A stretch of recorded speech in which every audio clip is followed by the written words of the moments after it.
लड्न सक्ने तागत कुनै छैन संसारमा। हामी केवल थिचिनुपर्छ, हेपिनुपर्छ, हामी चाहिँ विवेकमै रहेर पनि खुसी भएर बाँच्नुपर्छ। त्यो खालको वातावरण सिर्जना गरेर चाहिँ नागरिकहरूले यो सबै उस्तै रहेछ भन्ने खालको एउटा भ्रम सिर्जना गर्नको निमित्त चाहिँ उनीहरूबाट षड्यन्त्र भइराखेको छ। त्यो सङ्घर्ष यो व्यवस्थाको विरुद्धमा होइन, यही व्यवस्थालाई चाहिँ सुगम ढङ्गबाट, यही व्यवस्थालाई चाहिँ असली ढङ्गबाट अभ्यास गराउने चरणमा पुर्याउनको निमित्त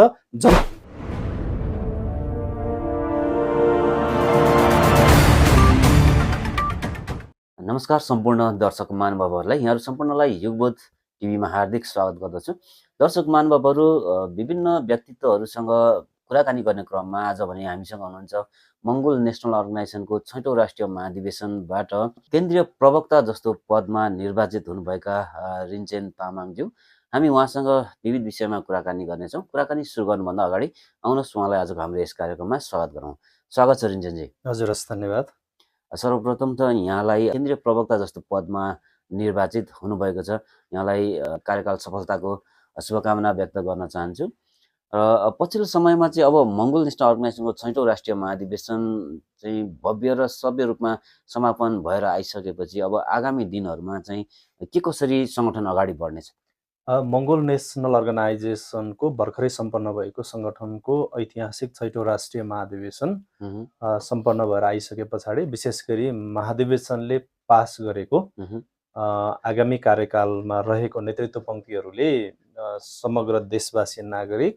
र देशकै हितमा सङ्गठनको तर्फबाट चाहिँ तर्जुमा भएको नीति तथा कार्यक्रमहरूलाई चाहिँ पूर्ण रूपमा कार्यान्वयन गराउने सवालमा नै अबको आगामी कार्यकालहरू चाहिँ त्यतातिर नै व्यस्त हुने अवस्था छ। र विशेष गरी सङ्गठनको ऐतिहासिक 6औं राष्ट्रिय महाधिवेशनको बन्द सत्रबाट घनीभूत रूपमा छलफल भएर समग्र देशभित्र बसोबास गर्ने सबै नागरिक र देशकै पक्षमा हुने गरेर ऐतिहासिक रूपमा गरेको जुन नीति तथा कार्यक्रमहरूभित्र परेका केही महत्त्वपूर्ण बुँदाहरू थिए, ती बुँदाहरू पुरा गर्दै देश र देशवासी नागरिकहरूलाई चाहिँ एउटा चाहिँ समृद्धशाली मुलुक निर्माण गर्ने अभियानमा आफ्नै मुलुकभित्र चाहिँ मालिक सोचेर बाँच्न पाउने एउटा अधिकार सम्पन्न भएर बाँच्न सक्ने परिवेश निर्माण गर्नको निमित्त सङ्गठनले पास गरेको जुन नीति तथा कार्यक्रमहरू थियो त्यसलाई चाहिँ पूर्ण रूपमा कार्यान्वयन गर्ने र गराउने कार्यक्रममा नै आगामी कार्यकालहरू व्यस्त हुन्छ। र हाम्रो सङ्गठनको ऐतिहासिक 6औं राष्ट्रिय महाधिवेशन सम्पन्न भएर आइसके पछाडिको यो बिचको जुन समय अवधि छ, यो समयभित्र हामीले त्यो कामहरूको थालनी पनि सुरुवात गरिसकेका छौँ। यस कारणले गर्दाखेरि महाधिवेशन सम्पन्न भइसकेपछिको अबको हाम्रो आगामी बाटो, अबको नयाँ पाइलाहरू भनेको सङ्गठनको ऐतिहासिक 6औं राष्ट्रिय महाधिवेशनले पास गरेको नीति तथा कार्यक्रमहरूलाई चाहिँ पूर्ण रूपमा कार्यान्वयन गर्ने तहमा नै अलि व्यस्त हुने अवस्था छ। जस्तो तपाईँले भर्खरै भन्नुभयो, समग्र नेपाली जनताहरूलाई चाहिँ एउटा मालिकको हैसियत बनाउनको निम्ति मङ्गोल नेसनल अर्गनाइजेसनले सङ्घर्ष गरिरहेको छ भनेर भन्नुभयो। अहिलेको अवस्थामा चाहिँ नेपाली जनताहरू मालिकको हैसियतमा छैनन् त? नेपालको अहिलेको समग्र परिवेशलाई मध्यनजर गरेर हेर्दाखेरि देशको अहिलेको राजनीतिक घटना परिघटना र यो राजनीतिक घटना परिघटनाबाट चाहिँ विक्षिप्त भएर बाँच्नु परेका नेपालका सबै नागरिकहरूको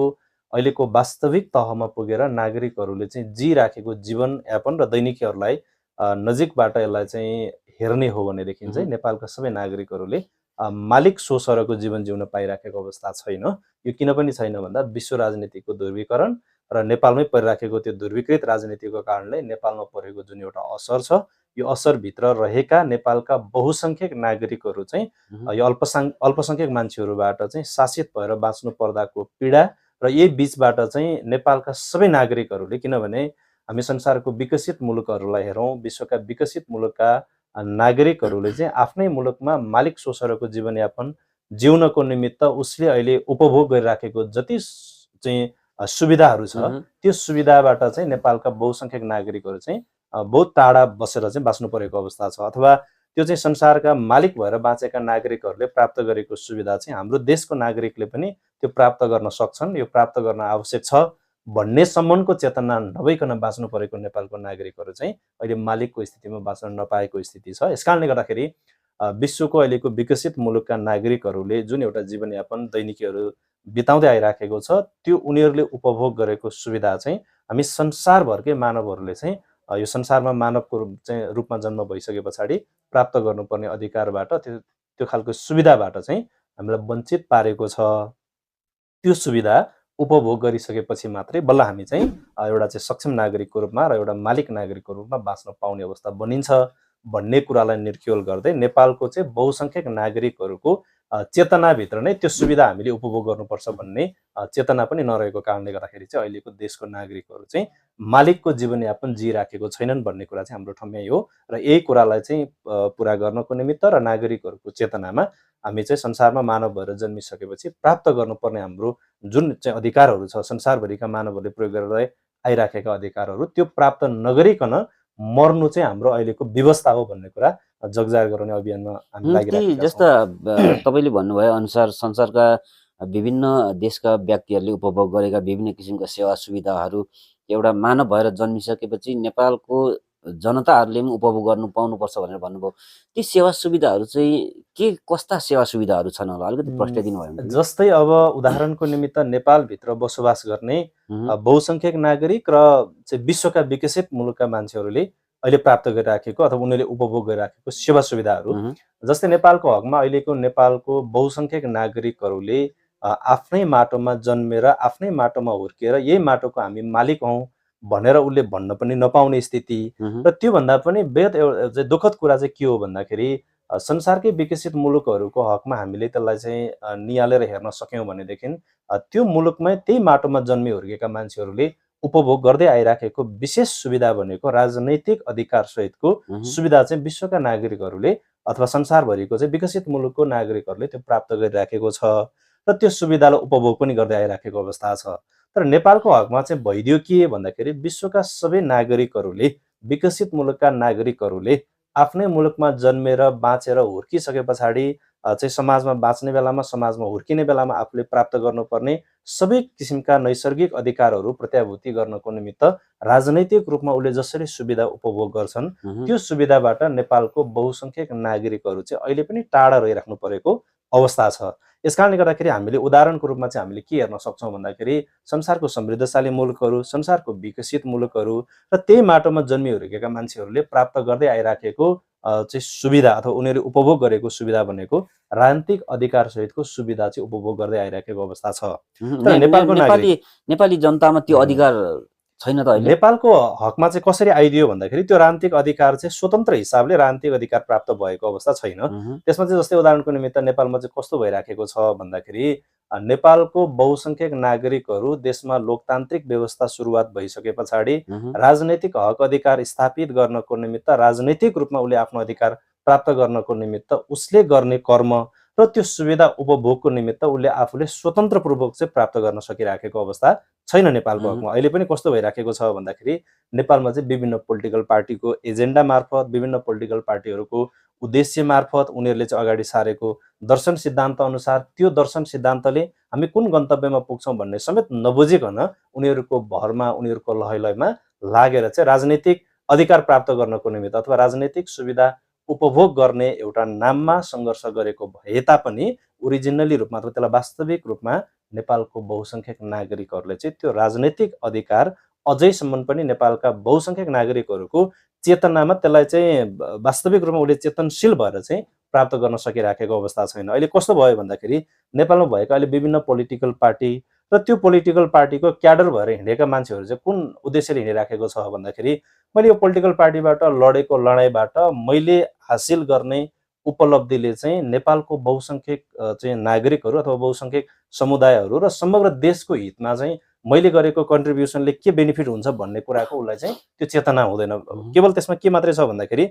ती पोलिटिकल पार्टीबाट हिँडिराखेका मान्छेहरूमा चाहिँ व्यक्तिगत रूपमा मैले के प्राप्त गर्दैछु मैले के पाउँछु भन्ने कुराको मात्रै पछाडि लागेर हिँडेको देख्न पाउँछौँ। यस कारणले गर्दाखेरि चाहिँ नेपालको हकमा चाहिँ अहिले कस्तो अवस्था बनेको छ भन्दाखेरि राजनैतिक रूपमा उसले अधिकार प्राप्त गर्नको निमित्त राजनैतिक रूपमा उसले सुविधा उपभोग गर्ने नाममा हिँडेको भए तापनि वास्तविक रूपमा चाहिँ उसले राजनीतिक रूपमा उसले प्राप्त गर्नुपर्ने सुविधा प्राप्त गर्न सकेको छैन। किनभने मङ्गोलिया नेसनको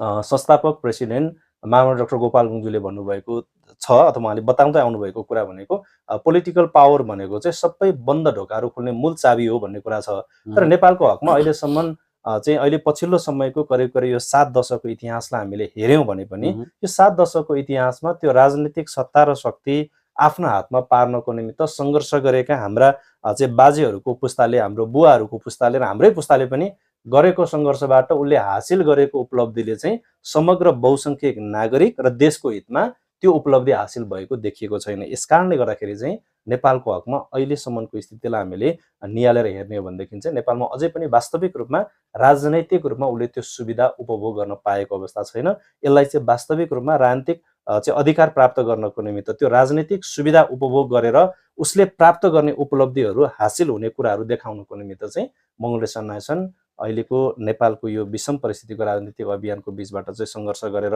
यो अगाडि बढिराखेको छ। यो सङ्घर्षको मैदानमा लडी पनि राखेको छ र यो वास्तविक रूपमा चाहिँ नेपालको चाहिँ परिदृश्यमा नेपालका बहुसङ्ख्यक नागरिकहरूलाई चाहिँ राजनैतिक रूपमा त्यो अधिकार सम्पन्न बन्नको निमित्त त्यो राजनीतिक रूपमा उसले प्राप्त गर्नुपर्ने त्यो सुविधा उपभोग गर्ने ठाउँमा पुगिसकेपछि मात्रै चाहिँ संसारभर जन्मेका मान्छेहरूले प्राप्त गरेको त्यो जुन एउटा खालको मालिक बनिने अधिकार हो त्यो प्राप्त गर्न सक्छन् भन्ने कुरालाई दिशाबोध गराउँदै अगाडि बढ्ने क्रममा चाहिँ सङ्घर्षरत रहिराखेको छ र अहिलेसम्म पनि नेपालको हकमा चाहिँ वास्तविक रूपमा उसले राजनैतिक रूपमा प्राप्त गर्नुपर्ने सुविधाको उपभोग नेपालको बहुसङ्ख्यक नागरिकले चाहिँ गर्न पाइरहेको छैन। जस्तो अब तपाईँहरू चाहिँ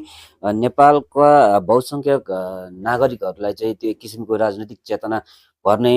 क्रममा हुनुहुन्छ, यतिखेर सङ्घर्ष गरिरहनु भएको छ। यो कति लामो अवधिसम्म चाहिँ यो तपाईँहरूको सङ्घर्ष निरन्तरता रहन्छ अथवा जनताले तपाईँहरूलाई विश्वास गर्ने कुन समयसम्ममा आइपुग्छ होला? होइन, मङ्गोल नेसनल अर्गनाइजेसनको संस्थापक प्रेसिडेन्ट महामानव डाक्टर गोपाल गुरुङज्यूको पालादेखि नै नेपालमा यो खालको परिवर्तन देखाउनको निमित्त उहाँको सङ्घर्ष र उहाँको अभियानको सुरुवाती चरणबाट नै उहाँले चाहिँ कसरी यसलाई लिएर आउँदै गर्नुभयो भन्दाखेरि यो विषयमा जगजाहेर गर्नको निमित्त त्यो मान्छेहरूलाई प्रेरणा भरेर अगाडि बढाउने भन्दा पनि तपाईँहरूबाट गुमेको हक, अधिकार र अस्तित्व राजनैतिक रूपमा तपाईँले प्राप्त गर्ने जुन एउटा खालको शक्ति हुन्छ, जुन एउटा खालको चाहिँ उपलब्धि हुन्छ, जुन एक खालको अधिकार हुन्छ, त्यो प्राप्त गरिसके पछाडि तपाईँले सबै कुरा प्राप्त गर्न सक्ने कुराहरूबाट तपाईँलाई विमुख पारिराखेको छ भन्ने कुरा बुझाउने तहमा महामानव डाक्टर गोपाल गुरुङज्यूले चाहिँ त्यो तल्लो स्तरबाट सङ्घर्ष सुरुवात गर्दै ल्याउनु भएको कारणले गर्दाखेरि चाहिँ आज मङ्गोल नेसन नायसनको स्थापना भएको यो झन्डै 34-35 वर्षको यो लामो सङ्घर्षको दौरानमा अहिले देशको चाहिँ विभिन्न तह र तबकामा रहेका नागरिकहरूको चेतनामा आउँदै गरेको चाहिँ जुन एउटा खालको आफ्नो हक अधिकार गुमेको कुराहरू र आफूले प्राप्त गर्नुपर्ने खोसेर खाएका मान्छेहरूले गरेका ती षड्यन्त्रपूर्ण जालझेलका कुराहरू बुझ्न थालिसकेको अहिलेको परिवेश र अहिलेको पछिल्लो समयको नेपालको नागरिकहरूको चेतनामा आइराखेको जुन एउटा खालको राजनीतिक प्रतिको एउटा जुन आकर्षण र मङ्गोल नेसन नायसन प्रति नेपालको सबै नागरिकहरूले चाहिँ यसलाई नजिकबाट निहाल्ने र मङ्गोल नेसन नायसन मार्फत मात्रै देशका सबै नागरिकहरूले हक अधिकार अस्तित्व सुरक्षित गर्ने र नेपालको पनि हित हुने अभियानमा चाहिँ केवल मङ्गोल नेसन नायसन अगाडि बढेको छ भन्ने कुरा चाहिँ देशका नागरिकहरूको चेतनामा अहिले चाहिँ त्यो खालको वास्तविक कुराहरू चाहिँ बीजारोपित हुँदै आइराखेको अवस्था छ। यस कारणले गर्दाखेरि हामीले के चाहिँ बुझ्न सक्छौँ यति बेला भन्दाखेरि मङ्गोल नेसन नायसनले थालेको अभियान र देशको सबै नागरिकहरूको चेतनामा राजनैतिक रूपमा हामीले सुविधा प्राप्त गर्नको निमित्त यो अभियानमा हामीले हाम्रो तर्फबाट पनि एक खालको सहयोग र एक खालको सङ्घर्ष नगरेसम्म यो प्राप्त हुँदैन रहेछ भन्ने एउटा परिवेश सिर्जना गर्नको निमित्त चाहिँ यो सङ्गठनले गर्दै आइराखेको सङ्घर्षको यो दौरानमा अथवा यो चरणमा महामानव डाक्टर गोपाल गुरुङज्यूको एक पुस्ताले, त्यसपछि डाक्टर गोपाल गुरुङज्यूको निधन पछाडि उहाँको दोस्रो पुस्ताले र अहिले झन्डै महामानव डाक्टर गोपाल गुरुङज्यूको हामी तेस्रो पुस्ताको रूपमा मङ्गोल नेसन नायसनमा अहिले हामी सक्रिय हुँदै आइराखेको अहिलेको पछिल्लो समयको युवा पुस्ताहरूको चाहिँ चेतनामा आइराखेको जागरणको यो परिवेशलाई हामीले विश्लेषण गरेर हेर्ने हो भनेदेखि चाहिँ अब चाहिँ यो परिवर्तन नजिक आइराखेको छ अथवा यो परिवर्तन हासिल गर्ने चाहिँ त्यो गन्तव्यको नजिक हामी पुगिराखेका छौँ भन्ने चाहिँ हाम्रो एक खालको विश्लेषण हो। र अहिले पछिल्लो समयमा सङ्गठनले भर्खरै सम्पन्न पारेको सङ्गठनको ऐतिहासिक 6औं राष्ट्रिय महाधिवेशनले दिएको सन्देश र यो महाधिवेशन पछाडि मङ्गोल नेसन नायसन प्रति नजिक हुनको निमित्त आउने जुन एउटा खालको चाहिँ भेल छ, नजिक हुन खोज्ने जुन एक खालको समूह छ, त्यो समूहभित्र पनि विशेष गरी युवा पुस्ताहरूको चाहिँ त्यो जागरण अथवा युवा पुस्ताहरूको चाहिँ त्यो चासो मङ्गोल नेसन नायसन प्रति भएको कारणले गर्दाखेरि पनि हामीले अहिले चाहिँ के चाहिँ यसलाई बुझिराखेका छौँ भन्दाखेरि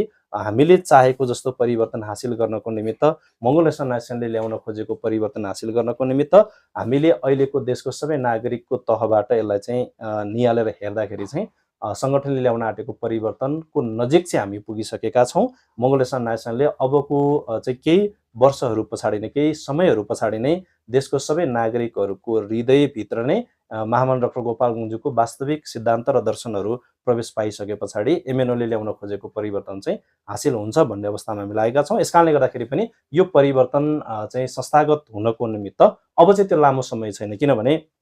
हाम्रो सङ्गठन स्थापना कालदेखि आजसम्म सङ्घर्ष गर्दै गर्ने क्रममा हिजो महामना डाक्टर गोपाल गुरुङज्यूको पालामा भएको पहिलो राष्ट्रिय महाधिवेशन, दोस्रो राष्ट्रिय महाधिवेशन,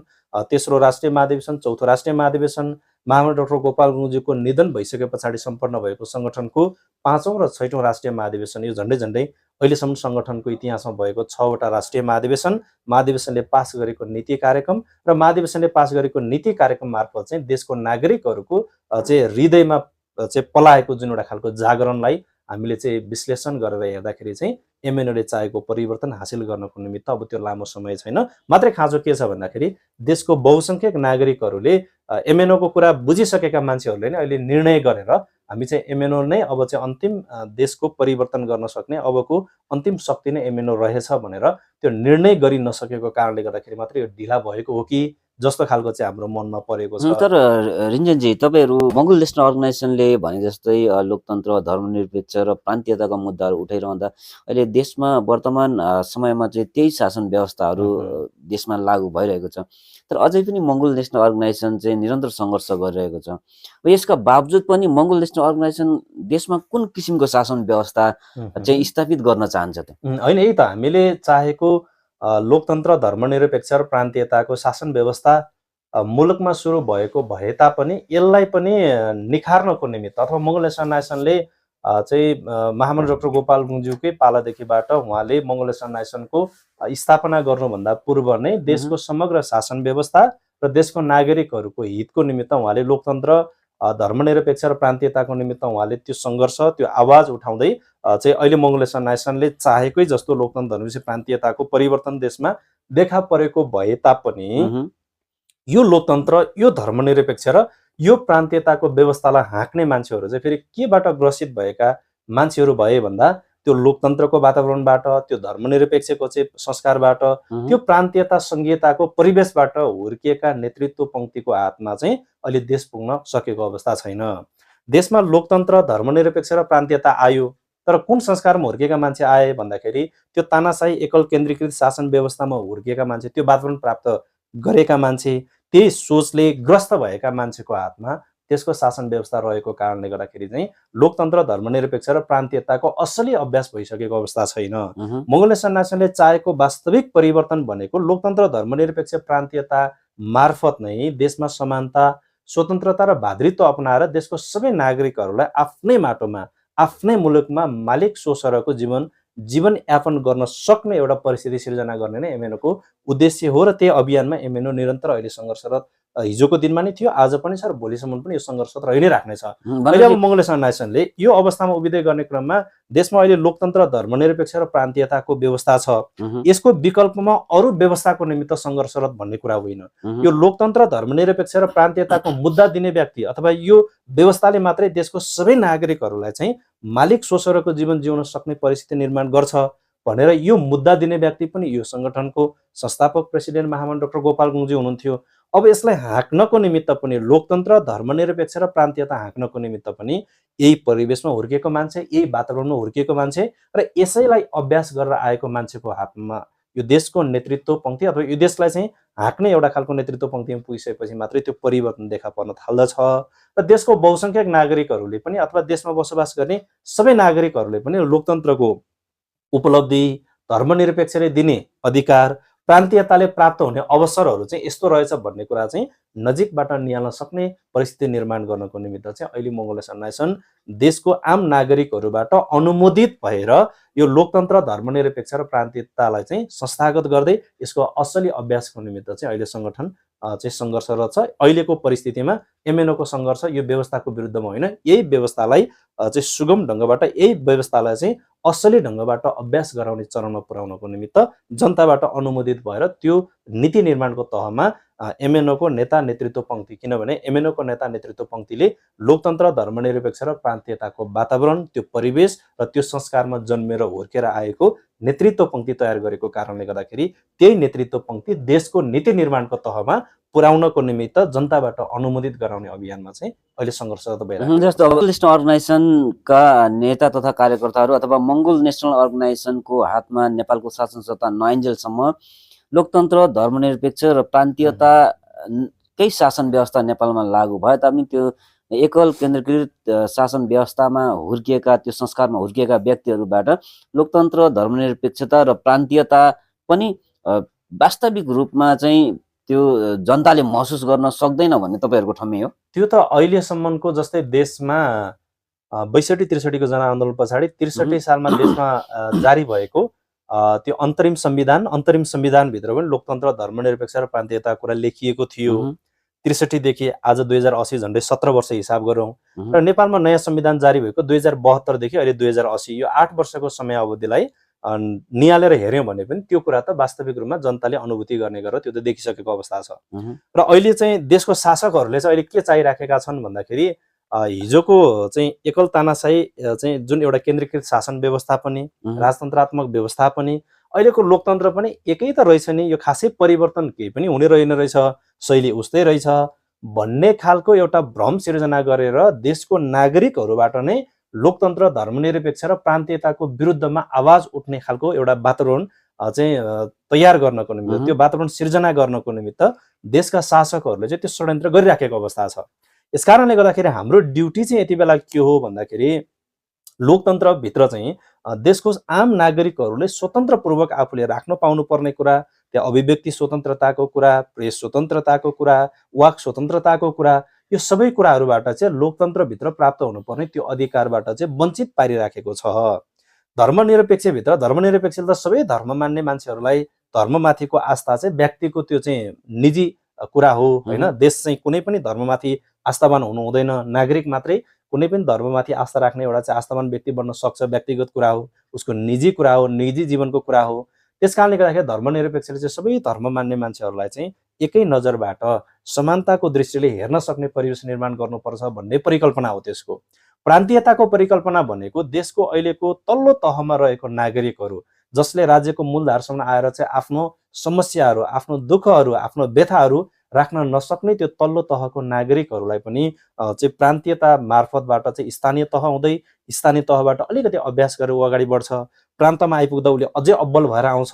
प्रान्त हुँदै ऊ केन्द्रसम्म आइपुग्दाखेरि चाहिँ उसको समुदायको, उसको त्यो भूगोलको समस्याहरूलाई पनि उसले चाहिँ प्रतिनिधित्व गरेर राज्यको मूलधारसम्म राखेर त्यो समस्या समाधानको निमित्त चाहिँ आवाज उठाउन सकोस्, त्यो अवसर प्राप्त गरोस् भनेर प्रान्तीयताको अवधारणा चाहिँ खासमा अपनाउनको निमित्त एमएनओले चाहिँ त्यहाँनिर जोड दिएको हो। तर अहिले भइदियो के भन्दाखेरि प्रान्तीयतामा देश त गयो, प्रान्तीयताको हिसाबले देशलाई चाहिँ प्रान्तीय ढाँचामा लगेर त्यो खालको सीमाङ्कन गर्ने काम पनि गर्यो, तर प्रान्तले प्राप्त गर्नुपर्ने सबै अधिकारहरूले पनि केन्द्रले कज्याएर राखेर प्रदेशहरूलाई चाहिँ अधिकार विहीन पारेर यो प्रदेशले पनि केही गर्न नसक्दो रहेछ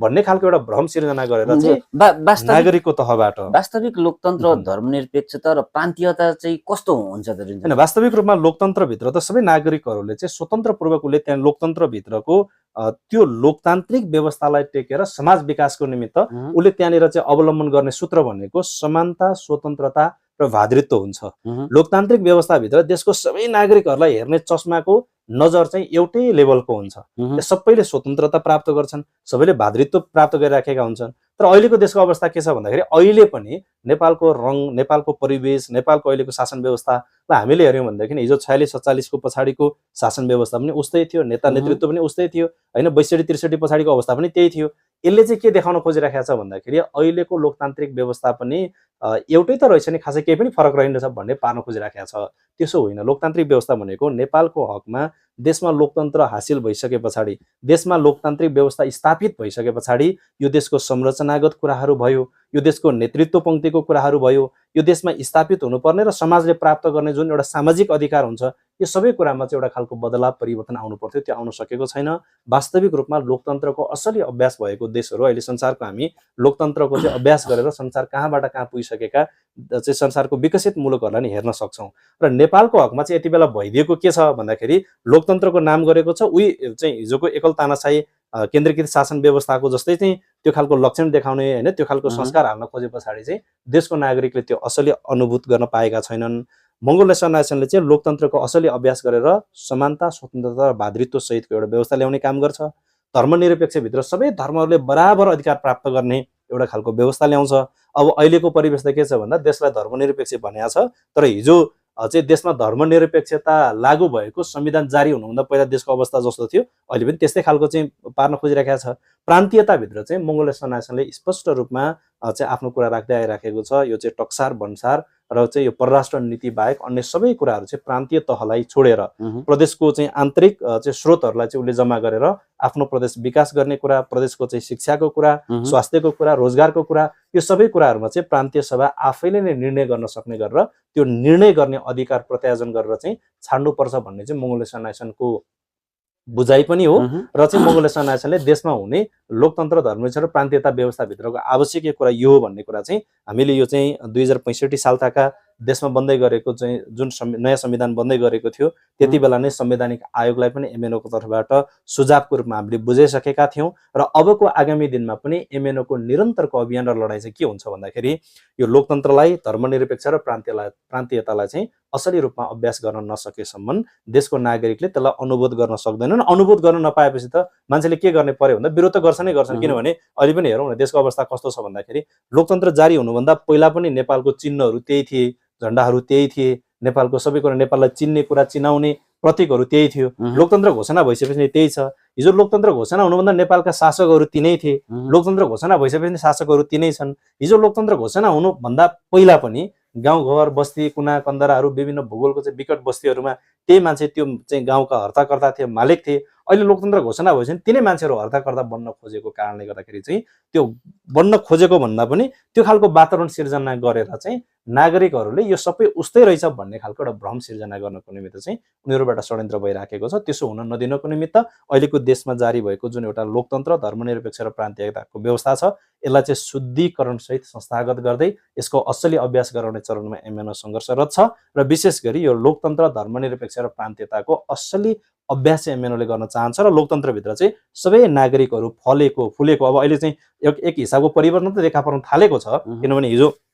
देशको एकल तानाशाही चाहिँ केन्द्रीकृत शासन व्यवस्था हुँदाखेरि व्यक्तिले चाहेको प्रजाहरू मात्रै बस्ने देश बन्थ्यो भने अहिले कमसेकम पनि जनताहरूले आफ्नो मत दर्ज गरेर, आफ्नो विवेकको मत दर्ज गरेर चाहिँ आफ्नो नेता, आफ्नो नेतृत्व सांसदको रूपमा चुनेर तिनै सांसदहरूबाट चुनिएको चाहिँ प्रधानमन्त्री, राष्ट्रपति मार्फत देश चल्ने अवस्थासम्म चाहिँ आइपुगेको छ। तर हिजोको अवस्था त यस्तो थिएन। हिजो त राजाले चाहेको मान्छे चाहिँ राख्थ्यो, उसले प्रजाको रूपमा राख्थ्यो, त्यो पनि त्यसलाई नागरिकको रूपमा स्वतन्त्र अधिकार प्राप्त व्यक्तिको रूपमा राख्ने अवस्था त थिएन। यस कारणले गर्दाखेरि परिवर्तनहरू देखा पर्दै जान थालेको छ र अहिले चाहिँ मङ्गोल समुदायमा र मङ्गोल नेसनले गरिराखेको सङ्घर्षको अभियानमा पनि त्यो खालको चाहिँ नेतृत्व पङ्क्ति र देशलाई नै एउटा खालको चाहिँ कुशल व्यवस्थापकको चाहिँ जिम्मेवारी लिएर देश नै हाँक्न सक्ने नेतृत्व पङ्क्ति तयार हुँदै आइराखेको चाहिँ देखा पर्न थालेको छ। त्यो कसको कारणले भन्दा त्यो चाहिँ लोकतन्त्रको कारणले देखा पर्न थालेको छ। अझै पनि यो लोकतन्त्रलाई असली रूपमा अभ्यास गराउने चरणमा पुर्याउनको निमित्त चाहिँ एमएनओ सङ्घर्षरत छ र लोकतन्त्र, धर्मनिरपेक्ष र प्रान्तीयता मार्फत देशको सबै नागरिक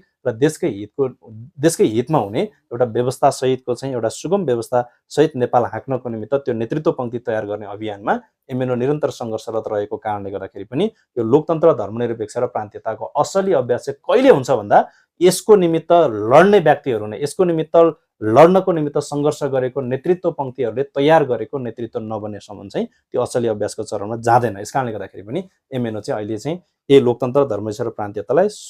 संस्थागत गर्ने, यसलाई असली रूपमा अभ्यास गराउने अभियानमा चाहिँ हामी निरन्तर सङ्घर्षरत छौँ र एमएनओले चाहेको जस्तो वास्तविक लोकतन्त्रको परिवर्तन चाहिँ कहिले देखा पर्न थाल्छ भन्दा त्यो चाहिँ एमएनओबाट नै नेतृत्व गर्दै अथवा एमएनओबाट नै प्रतिनिधित्व गर्दै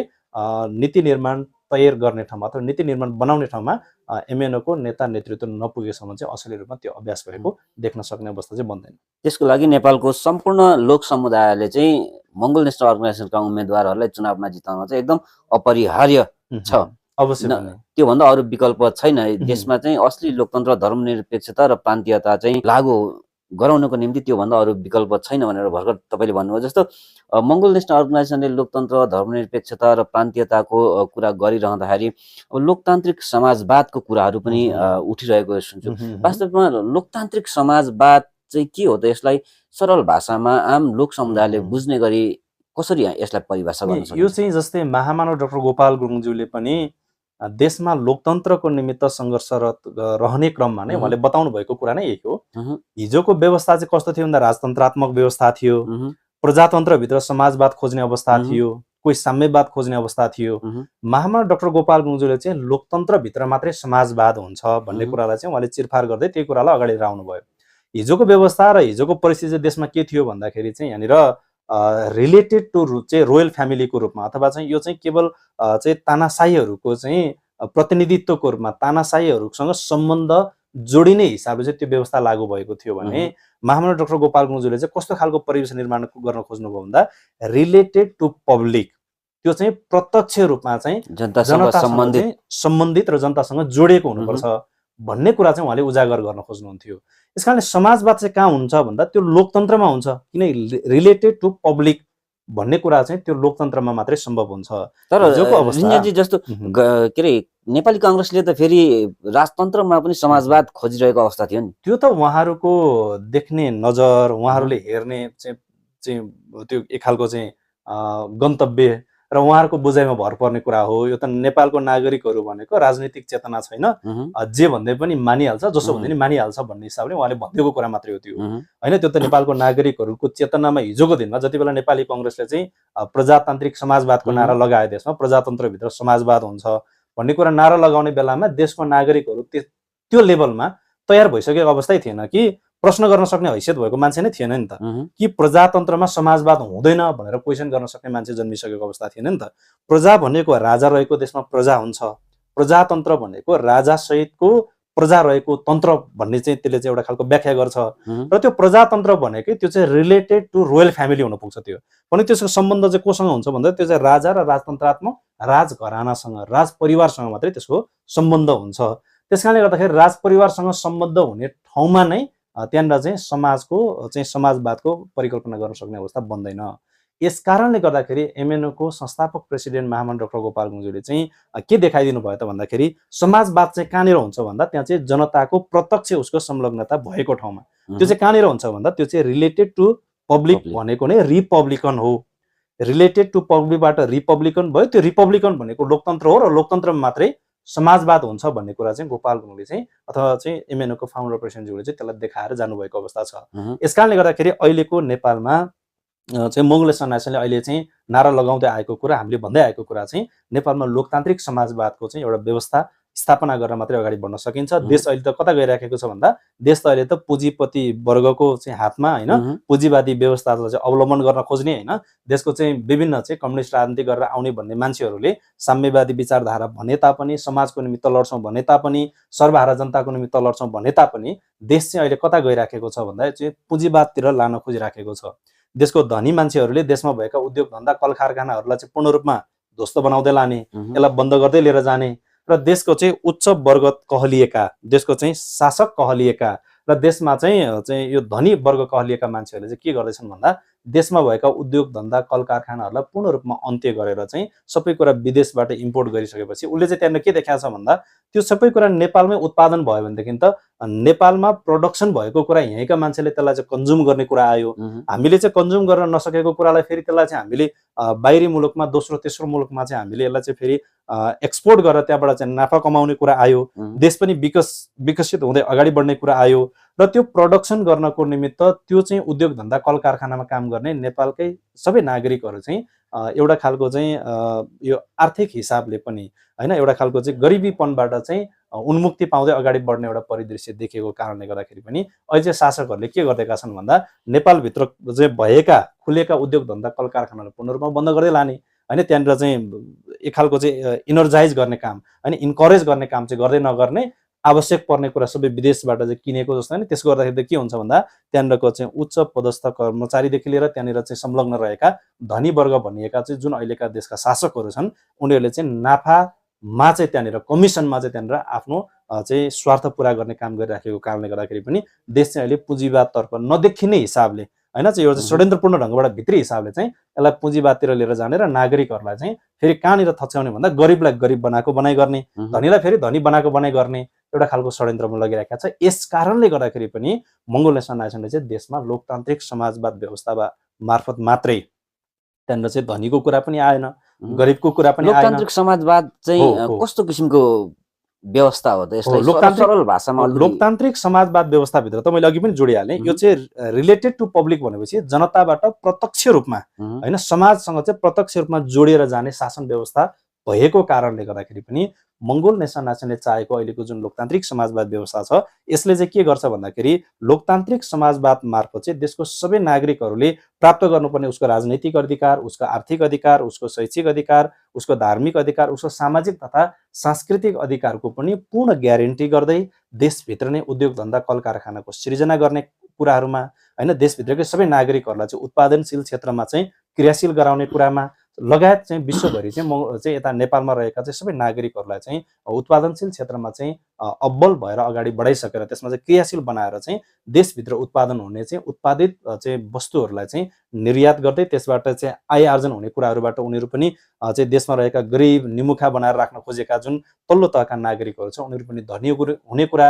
आफ्नै देशभित्र चाहिँ रोजगारी चाहिँ सृजना हुने कुरा, रोजीरोटी प्राप्त गर्ने कुरामा चाहिँ लोकतान्त्रिक समाजवाद व्यवस्थाले मात्रै सम्बोधन गर्न सक्दछ। यस कारणले गर्दाखेरि चाहिँ नेपालमा मङ्गोल नेसनल नाइजेसनले चाहेको जुन लोकतान्त्रिक समाजवादको व्यवस्था छ यसले चाहिँ देशभित्रै उसले प्राप्त गर्नुपर्ने चाहिँ राजनैतिक अधिकार, आर्थिक अधिकार, शैक्षिक अधिकार, धार्मिक अधिकार, सामाजिक तथा सांस्कृतिक अधिकार पूर्ण रूपमा ग्यारेन्टी हुँदै देशको अहिलेको परिवेश चाहिँ शासकहरूले कहाँ पुर्याइदिएको छ भन्दा देशमा भएका उद्योग धन्दा कल कारखानादेखि लिएर उत्पादनशील क्षेत्रलाई पूर्ण रूपमा निषेध गर्ने, अघोषित रूपमा त्यसलाई चाहिँ भित्रभित्रै त्यसलाई चाहिँ बन्द गराउँदै लिएर जाने र नेपालको नागरिकहरूलाई चाहिँ अहिले उसको नागरिकको चेतनामा चाहिँ के कुरा हालिदिएको छ भन्दाखेरि तिमीले 2-4 पैसा कमाउनको निमित्त आफ्नो घर परिवारलाई चाहिँ सक्षम बनाउनको निमित्त र परिवार पाल्नको निमित्त तिमीले कुनै पनि हालतमा होइन 20-30 हजार 30-40 हजार पैसा कमाउनको निमित्त तिमी कुनै मुलुकमा पुग्नुपर्छ भनेर चाहिँ देशबाट चाहिँ उनीहरूलाई चाहिँ अघोषित रूपमा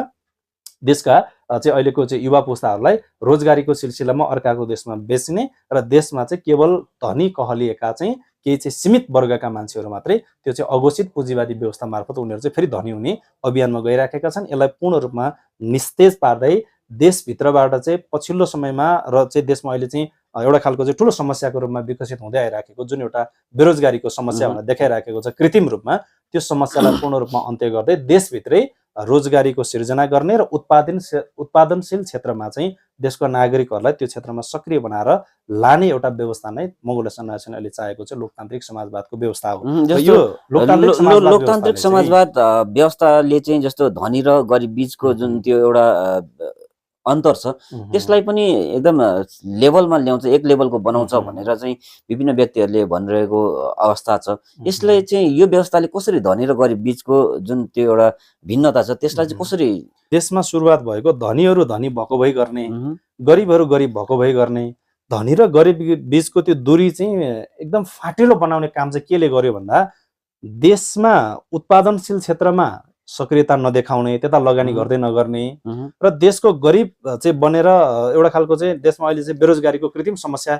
सृजना गरेर देशको चाहिँ गरिब चाहिँ एउटा वर्गमा रहेका मान्छेहरूलाई चाहिँ देशका शासकहरूले के गर्दैछन् भन्दा 2-4 पैसा कमाउनको निमित्त अर्काको मुलुकमा जानुपर्छ भन्ने एउटा चाहिँ बाटो देखाइदिएका छन् र धनीहरूलाई चाहिँ यही मुलुकमा फेरि सबै कुरा प्राप्त हुने एउटा परिवेश निर्माण गरिदिएको छ। त्यो कसले गर्दैछ भन्दा नि त्यसको पनि पछाडिको हात भनेको त उही पोलिटिकल पावरकै हो। त्यो पोलिटिकल पावरहरू चाहिँ मिसयुज भएर धनीहरूलाई यही मुलुकमा अझै धनी हुने र गरिबहरू चाहिँ आफ्नो बिहान बेलुकाको छाक टार्नको निमित्त पनि संसार चाहेर खानुपर्ने एउटा परिस्थिति सिर्जना भएको छ। यसको जुन एउटा समस्या देखा परेको छ यहाँनिर चाहिँ हामीले यति मात्रै गऱ्यौँ भने पनि कमसेकम पनि यो धनीहरू धनी मात्रै भएर जाने, गरिबहरू गरिब मात्रै हुने चाहिँ ठाउँमा मलजल गर्नको निमित्त प्रयोग भएको जुन एउटा खालको राजनीतिक शक्ति छ अहिलेको नेपालको, त्यहाँनिर चाहिँ हामीले कमसेकम त्यहाँनिर मात्रै ब्रेक गर्न सकिने हो भने पनि र चाहिँ नेपालको अहिलेको बेरोजगारी कृत्रिम चाहिँ रूपमा सिर्जना गरेको बेरोजगारी मार्फत चाहिँ संसारभर छरेर संसारभर चाहिँ रोजीरोटीको सिलसिलामा भौतारेर हिँड्न बाध्य भएका नागरिकहरूलाई मात्रै पनि नेपालभित्र नै यही देशमा उद्योग धन्दा कल कारखानाको सिर्जना गरेर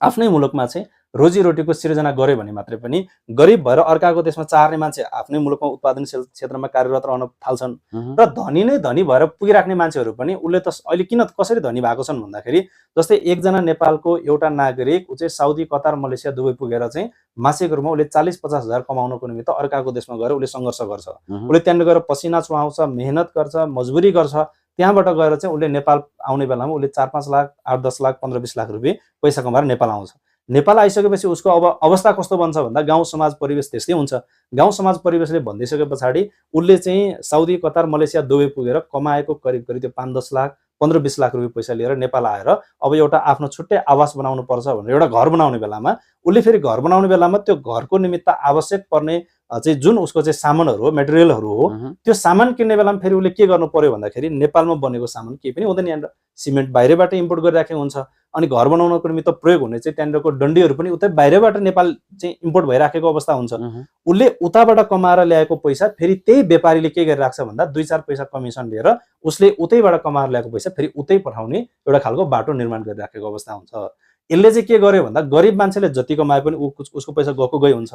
धनी मान्छे, व्यापारी मान्छेहरूको चाहिँ के हुन्छ भन्दाखेरि बाहिरबाट सामान किनेर ल्याउँछ र बाहिरै गएर चाहिँ पसिना बगाएर कमाएर ल्याउने मान्छेको पैसा चाहिँ 2-4 पैसा कमिसन मार्फत त्यो पैसा फेरि उतै पठाइँदाखेरि ऊ चाहिँ कमिसन मार्फत धनी भइराख्ने अवस्था बन्यो। गरिब मान्छे चाहिँ फेरि सधैँभरि उतैबाट कमाएर ल्याउँछ, उतै गइराख्छ, गरेपछि गरिब सधैँभरि गरिबको गरिब बन्ने अवस्था बन्यो। मङ्गोल नेसन नाचले चाहेको लोकतान्त्रिक समाजवादको व्यवस्थाले अब सम्बोधन कहाँनिर गर्छ भन्दाखेरि नेपालको निमित्त आवश्यक पर्ने, नेपालभित्रै उत्पादन गर्न सक्ने चाहिँ आवश्यक पर्ने र उत्पादन गर्न सक्ने त्यो सकेसम्म सबै कुराहरूलाई चाहिँ यही देशमा उत्पादन गर्नको निमित्त त्यो उत्पादनशील क्षेत्रमा चाहिँ नेपालबाट बेरोजगारीको समस्याले देश विदेश चाहर्न बाध्य भएका मान्छेलाई यही देशमा रोजीरोटीको सिर्जना गर्ने काम गर्छ एउटा कुरा। अर्को कुरा आफ्नै देशभित्र चाहिँ उद्योग धन्दा कल कारखानाको चाहिँ त्यहाँनिर चाहिँ उत्पादन भइसके पछाडि उद्योग धन्दा कल कारखाना खोलेर त्यहाँबाट उत्पादनहरू चाहिँ निस्किन थालिसके पछाडि आवश्यक पर्ने कुरा नेपालभित्रैबाट चाहिँ उसले उपभोग गर्न पाए पछाडि उसले देश विदेश चारेर कमाएको पैसा उतै फर्किने जुन एउटा परिस्थिति थियो त्यो चाहिँ उसले आफ्नै मुलुकभित्र सङ्घर्ष गरेर आफ्नै मुलुकमा पसिना बगाएर त्यो पैसा त कहाँ जान्छ भन्दा बाहिर त जाँदैन, किनकि देशभित्रकै कुराहरू चाहिँ त्यहाँनिर चाहिँ प्रयोगमा आइराखेको हुन्छ। यस कारणले गर्दाखेरि मङ्गोल नेसनल अर्गनाइजेसनले चाहेको लोकतान्त्रिक समाजवाद व्यवस्था आइसके पछाडि धनीहरू धनी मात्रै हुँदै जाने भनेको उसले चाहिँ कमिसन मार्फत चाहिँ पैसा बाहिर पठाइराख्ने त्यो एउटा बाटो, त्यो एउटा च्याप्टर पनि क्लोज भएर जाने अवस्था बन्छ र गरिब मान्छेहरू संसार चाहेर चाहिँ धनी बन्नको निमित्त अथवा चाहिँ 2-4 पैसा कमाउनको निमित्त संसार चाहेर हिँड्ने गरिब देशका चाहिँ अहिलेका जुन बेरोजगारी समस्याले सिर्जित भएका जो नागरिक युवा पुस्ताहरू छन् उनीहरू पनि आफ्नै मुलुकमा उत्पादनशील क्षेत्रमा कार्यरत भइसकेपछि 2-4 पैसा कमाएको कुरा पनि उसको आफ्नो खल्तीमा बस्ने कुरा आयो अथवा आफ्नै देशमा रहने कुरा आयो र धनी मान्छेहरूले चाहिँ 2-4 पैसा कमिसन कमाएर चाहिँ विदेश पठाउने पैसा पनि देशभित्र रहने परिवेश बनिसके पछाडि यो कमिसनमा काम गर्ने मान्छे, यो पुँजीवादी व्यवस्था चाहिँ अघोषित रूपमा लागू गर्न खोज्ने मान्छेहरूको पनि बाहिरबाट सामान इम्पोर्ट नभएपछि त देशभित्रकै सामानहरूलाई चाहिँ यहीँनिर प्रयोगमा ल्याउनु पर्ने अवस्था बन्छ। त्यसो भएपछि कमिसनको खेलहरूको चाहिँ त्यहाँनिर हिजोको दिनमा जुन एउटा खालको म्याक्सिमाइज थियो त्यो बिस्तारै मिनिमाइज हुँदै आउने अवस्था बन्छ।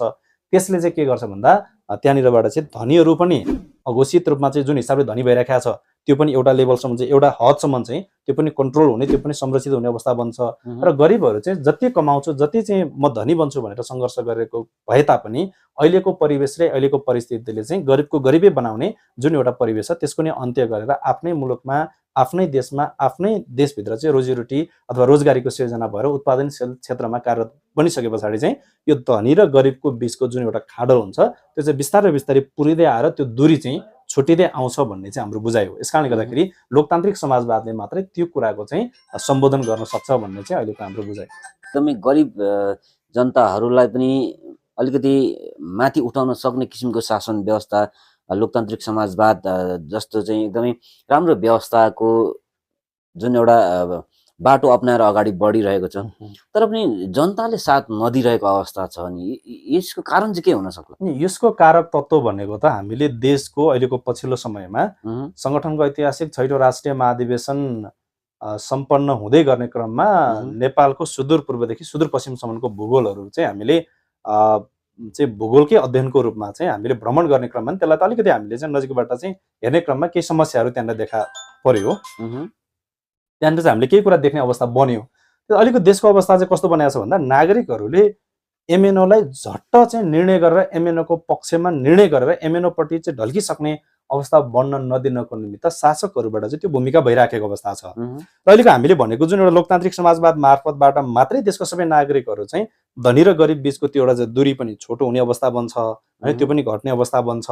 र सबै नागरिक गरिब नागरिक पनि बिस्तारै बिस्तारै बिस्तारै उत्पादनशील चाहिँ क्षेत्रमा क्रियाशील हुँदै उसले आफ्नो निमित्त आवश्यक पर्ने सबै कुराहरूको व्यवस्थापन गर्दै ऊ पनि अगाडि बढ्न सक्ने अवस्था बन्छ। धनीहरू पनि एउटा तहमा रहि नै राख्छन्। गरिब बनेका गरिब चाहिँ अवस्थामा बाँच्न विवश तुल्याएका मान्छेहरू पनि बिस्तारै कमसेकम पनि उसको चाहिँ जीवनयापनको निमित्त उसलाई आवश्यक पर्ने उसको दैनिकीमा आवश्यक पर्ने कुराहरू मात्रै पनि पुरा गर्ने एउटा परिवेश निर्माण गर्न सक्ने लोकतान्त्रिक समाजवाद जस्तो एउटा व्यवस्थालाई चाहिँ अङ्गीकार गरेर अगाडि बढाउनुपर्छ भन्ने मङ्गोल नेसनलाइजेसनको पक्षमा तत्कालै निर्णय गर्न नसक्नुको पछाडिको एउटा रहस्य एउटा कारण चाहिँ हामी देशको भ्रमण गर्दा नि के देख्यौँ भन्दाखेरि नेपालको बहुसङ्ख्यक नागरिकहरूलाई चाहिँ कहाँनिर सम्बोधन भएको छैन भन्दाखेरि नेपाल भन्ने देश चाहिँ मोटामोटी यो कृषि प्रधान देश भनेर चाहिँ संसारभर परिचित पनि छ। विश्वभरि यो कुरालाई चाहिँ प्रचारमा पनि ल्याउने चाहिँ एउटा खालको बेला बेलामा त्यो खालको कार्यक्रमहरू भइराखेको अवस्था छ। त नेपालको अवस्था चाहिँ के भएको रहेछ भन्दाखेरि मङ्गोल नेसनलाइजेसनको संस्थापक प्रेसिडेन्ट महामना डाक्टर गोपाल गुरुङज्यूले उहाँको जीवनकालमा नै उहाँले नेपालको समग्र भूगोलको अध्ययन गरिसकेपछि निकाल्नु भएको निष्कर्षमा पनि उहाँले के बताउनु भएको थियो भन्दाखेरि नेपालको 100% जग्गा जमिन मध्ये झन्डै झन्डै 60% उब्जाउ हुने समथर भूभाग समतल जमिनहरू 20% मान्छेको चाहिँ कब्जामा छ। बाँकी रहेको 40% मा 30% वन जङ्गलले ढाकेको छ। 3% खोला नाला चाहिँ डाँडा यो चाहिँ पाखा पर्वतले भरेको छ। 7% मात्रै उब्जनी हुने भूभाग चाहिँ देशको बहुसङ्ख्यक 80% जनताको हातमा चाहिँ अहिले रहन पुगेको छ। यो चाहिँ भोलि लोकतान्त्रिक समाजवादले मात्रै त्यसलाई सम्बोधन गरेर चाहिँ यो 80% को हातमा भएको 7% जमिन र 20% को कब्जामा रहेको 60% जमिन चाहिँ सबैले बराबर प्राप्त गर्यो र त्यो उत्पादनशील क्षेत्रमा चाहिँ उसले काम गर्न सक्यो भनेदेखि सबै बराबरी चाहिँ एउटा खालको चाहिँ अधिकार प्राप्त गर्ने र गरिबबाट चाहिँ उनीहरूले आफ्नो कमसेकम पनि दैनिक जीवनयापनमा आवश्यक पर्ने चाहिँ कुराहरू पुरा गर्नको निमित्त चाहिँ उसको आवश्यक कुराहरू पुरा गर्न सक्ने एउटा परिवेश निर्माण हुन्छ। त्यो बन्न नदिनको निमित्त अहिलेको अवस्था चाहिँ महामना डाक्टर गोपाल गुरुङज्यूले भन्नुभए जस्तै नेपालको सुदूरपूर्वदेखि सुदूरपश्चिमसम्मको भूगोललाई अध्ययन गरेर हेर्दाखेरि हामीले पनि मोटामोटी त्यही कुरालाई प्राप्त पायौँ, त्यही कुरा नै देख्न सक्यौँ। त अहिलेको नेपालको नागरिकले अहिले झट्ट निर्णय गरेर एमएनओपट्टि चाहिँ निर्णय गरेर आइहाल्न नसक्नुको अवस्था चाहिँ के छ भन्दाखेरि अहिले पनि देशको विभिन्न ठाउँहरूमा समतल जग्गा जमिनमा बसोबास गर्ने हाम्रो चाहिँ समुदायका मान्छेहरू त समतल जग्गा जमिन छँदैछन्। त्यो समतल जग्गा जमिनमा उब्जनी हुने भूभागमा बसेका मान्छेहरूले त्यो गाउँ समाज र परिवेशबाट नै तिनीहरूलाई चाहिँ एउटा खालको बाध्यात्मक परिस्थितिमा चाहिँ पारेर चाहिँ उनीहरूले कुनै पनि हालतमा कसै गरी पनि ती 20% जसले 60% उब्जनी हुने भूभाग चाहिँ कब्जा गरेर बसेका छन् ती मान्छेहरूको नीति निर्देशन नसुनेसम्म चाहिँ उसको दैनिक जीवनयापन पनि सहज नहुने, उसको आफ्नै जीवनमा चाहिँ आवश्यक पर्ने कुराहरू पनि पुरा नहुने एउटा परिस्थितिमा चाहिँ बाँधेर राखिदिएको चाहिँ हामीले परिवेशहरू भेट्न सक्यौँ। यसकारणले गर्दाखेरि देशको बहुसङ्ख्यक नागरिकहरूले चाहिँ अब मङ्गोल नेसनलाइजेसनलाई बिस्तारै बिस्तारै निर्णय गर्ने तहमा आइपुग्दैछन्। बिस्तारै बिस्तारै एमएनओ प्रति चाहिँ उहाँहरूको एउटा खालको जागरण पनि बढ्दै आइराखेको छ। हिजो मङ्गोल नेसनलाइजेसन स्थापना भएको दिनमा नेपालको बहुसङ्ख्यक नागरिकको चेतनामा त हिजो गोपाल गुरुङले मङ्गोलको कुरा, मूलवासीको कुरा, हाम्रो मान्छे दबिएको कुरा, हेपिएको कुरा, थिचिएको कुरा हैन, हाम्रो मान्छेहरूले विभेदमा परेको कुरा आवाज उठाउँदाखेरि त नेपालको बहुसङ्ख्यक नागरिकहरूले त त्यो विषयमा त विश्वासै गरेको थिएन नि त। गोपाल गुरुङले उठाएको कुरा, गोपाल गुरुङले बोलेको कुरा, गोपाल गुरुङले भनेको कुरा यो त सबै कुरा झुटा हुन्, यो सबै कुरा उल्टा हुन्, सत्य कुरा अर्कै हो भन्ने एउटा खालको चाहिँ बहुसङ्ख्यक नागरिकहरू त त्यतापट्टि पो तयार भएर बसेको अवस्था थियो नि त। गोपाल गुरुङको पक्षमा त केवल खुलेर बोल्न सक्ने र गोपाल गुरुङले बोलेको कुरा चाहिँ सत्य हो, यो कुरा वास्तविक हो भनेर भनिदिने र गोपाल गुरुङको पक्षमा बोलिदिने मान्छे त औँलामा गर्न सकिने अवस्था थियो। त्यो चाहिँ बिस्तारै बिस्तारै परिवर्तन हुँदै हुँदै आइसके पछाडि अहिलेको परिवेशमा आइपुग्दाखेरि चाहिँ एमएनओ प्रति त्यो खालको जागरण बढेको छ। हिजोसम्म हाम्रो मान्छेमा चाहिँ के थियो भन्दाखेरि यो सबै चाहिँ जाल झेलबाट चाहिँ यो गोलबन्द भएर बसेको यो शक्तिसँग लड्न सक्ने तागत कुनै छैन संसारमा, हामी केवल थिचिनुपर्छ, हेपिनुपर्छ, हामी चाहिँ विवेकमै रहेर पनि खुसी भएर बाँच्नुपर्छ भन्ने खालको त्यो चङ्गुलमा फँसेका मान्छेहरूको चेतनामा नि अहिले चाहिँ के आउन थालेको छ भने हिजो गोपाल गुरुङले भनेको कुरा सत्य रहेछ, हिजो गोपाल गुरुङले गरेको भविष्यवाणी ठिक रहेछ भनेर त्यो पक्षमा खुल्ने मान्छेहरू चाहिँ बृहत्तर रूपमा विकास हुँदै आएको कारणले गर्दाखेरि हाम्रो चाहिँ मङ्गोल नेसनल अर्गनाइजेसनको पक्षमा 79 सालमा सम्पन्न भएको निर्वाचनबाट पनि स्पष्ट रूपमा एमएनओको पक्षमा खुल्ने चाहिँ एउटा खालको चाहिँ लहर चाहिँ बढेर आएको देख्न सकिन्छ। यस कारणले गर्दाखेरि यो परिवर्तनको दिशामा अब चाहिँ नागरिकहरूमा चाहिँ के एउटा खालको विश्वास चाहिँ पलाउन थाल्यो भने हिजो गोपाल गुरुङ एक्लै लड्दै थियो, हिजो गोपाल गुरुङले बताएको कुरा यो झुटा हुन् भन्ने मान्छे पनि अब चाहिँ गोपाल गुरुङले भनेको कुरा सत्य रहेछ, गोपाल गुरुङले भनेको कुरा ठिक रहेछ भनेर चाहिँ मान्छेहरू निर्णय गर्न थाले। अब यो चाहिँ दिन प्रतिदिन बढेर जाने रहेछ भन्ने एउटा विश्वास पलाउन थालिसके पछाडि र देशको चाहिँ सबै आम नागरिकहरूमा चाहिँ अहिले के चाहिँ आउन थालेको छ भने यो कठिन भन्दा कठिन सङ्घर्ष भए तापनि सत्यताको निमित्त लडेको लडाइँ चाहिँ कुनै न कुनै दिन सफल हुने रहेछ भन्ने खालको चाहिँ यो उदाहरणीय काम बन्दै आएको कारणले गर्दाखेरि पनि अब चाहिँ बिस्तारै बिस्तारै एमएनओको पक्षमा निर्णय गरेर चाहिँ यो पूर्ण रूपमा एमएनओले चाहेको जस्तो व्यवस्था हैन, देशमा लोकतन्त्र, धर्मनिरपेक्ष, प्रान्तीयता सहितको लोकतान्त्रिक समाजवाद व्यवस्थाबाट मात्रै देश र समग्र नागरिकहरूको हित हुने रहेछ, यो पक्षमा अब खुल्नुपर्छ भन्ने मान्छेहरूको चाहिँ लहर चाहिँ बिस्तारै विकसित हुँदै आइराखेको अवस्था छ। र एमएनओमा झट्ट त्यो निर्णय गरेर आउन नसक्नुको कारण भनेको चाहिँ तपाईँ परिकल्पना गर्नु न, देशको शासन व्यवस्था, देशको चाहिँ निजामती कर्मचारीदेखि लिएर नेपालमा चाहिँ आवश्यक पर्ने तल्लो तहदेखि माथिल्लो तहसम्म पनि अहिलेसम्म कसको कब्जा छ भन्दा तिनी 20% मान्छेको कब्जा छ। अनि त्यो 20% मान्छे यस्तो चाहिँ बलियो भएर बसेका छन् कि उनीहरूको विरुद्धमा आवाज उठायो भने, उनीहरूको विरुद्धमा बोले मात्रै भने पनि हामीलाई चाहिँ सखा पारिदिन्छ हैन, चाहिँ यो संसारमा बल्ल बल्ल पाएको एउटा जीवन पनि यत्तिकै चाहिँ हाम्रो नामेट भएर जान्छ भन्ने खालको एउटा त्यो चाहिँ भ्रमको डर छ। त्यो रियल डर अथवा त्यो वास्तविक डर त होइन, त्यो केवल भ्रमले सिर्जना गरेको डरबाट मान्छेहरू मुक्त हुन नसकेको कारणले गर्दाखेरि एमएनओको पक्षमा निर्णय गर्न सकेको छैन। अब चाहिँ बिस्तारै बिस्तारै देशको आम नागरिकहरूमा हिजो गोपाल गुरुङले थाल्ने बेलामा केवल गोपाल गुरुङ व्यक्ति एकजना मात्रै हुनुहुन्थ्यो, आजभन्दा करिब करिब 34-35 वर्ष पहिला। यो 34-35 वर्षको निरन्तरको सङ्घर्षले चाहिँ गोपाल गुरुङले भनेको कुरा सही रहेछ, सत्यताको निमित्त लड्ने लडाइँ जतिसुकै कठिन भए पनि एक न एक दिन गन्तव्यमा पुग्ने रहेछ भन्ने कुराको मेसेज चाहिँ प्रवाह हुन थालेको कारणले गर्दाखेरि बिस्तारै त्यो लहर बढेर आएको छ र एक दिन चाहिँ पूर्ण रूपमा नेपालको बहुसङ्ख्यक नागरिकहरूले एमएनओको पक्षमा चाहिँ निर्णय गरेर अगाडि बढ्ने दिन चाहिँ अवश्य पनि सिर्जना हुन्छ। भनेपछि मङ्गोल नेसनल अर्गनाइजेसनको विरुद्धमा चाहिँ नेपालको जति पनि पुँजीवादीहरू छन् ती व्यक्तिहरू पनि रहेछन् भनेर हामी अनुमान गर्न सक्छौँ। मङ्गोल नेसनल अर्गनाइजेसनलाई रोक्नुपर्छ भन्ने पक्षमा चाहिँ ती मान्छेहरू सक्रिय छन्, किनभने मङ्गोल नेसनल अर्गनाइजेसनले ल्याउन खोजेको लोकतान्त्रिक समाजवाद व्यवस्थाले देशको गरिब नागरिकहरूको हितमा एमएनओले काम गर्छ।